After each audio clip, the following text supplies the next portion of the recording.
Real quick, two reasons I don't teach sine wave. Number one, I have a hard enough time getting people to remember their form without the sine wave. I said that to a student a few years ago when she discovered sine wave, I guess, online. And came to me and said, well, why aren't you teaching us to do it that way? And I said, look, I have a hard enough time getting you guys to remember your form as it is, just doing the moves without all the bouncing in it. And typically I introduce sine wave to people when they get to be around first degree black belt.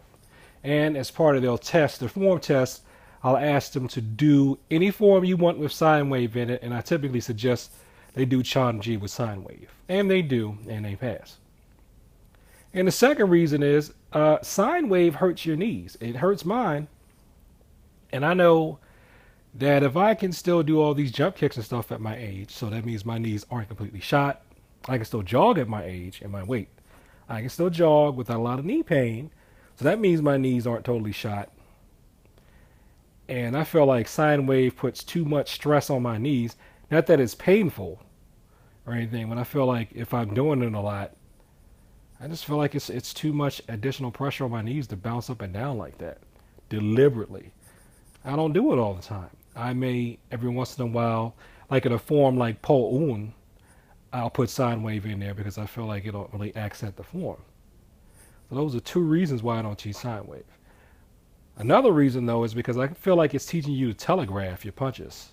Because if you always got to go down and up before you strike, and you ingrain that habit in there, if you're fighting somebody for longer than 15 seconds, they're going to start noticing that you dip a little bit before you hit. So that's building in telegraphing. Now, with all that being said, I still like sine wave in the sense that it teaches you how to sink your power into the punch.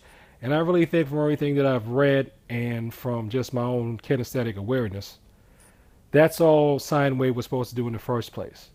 Just teach you how to put your body into your punch. Now you can get that through hip rotation.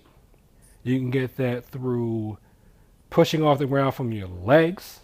You can even get that through not hip rotation but shoulder rotation, or just from quick acceleration, putting your body behind your punches or your kicks. There's a quick snap in your technique to give you more power.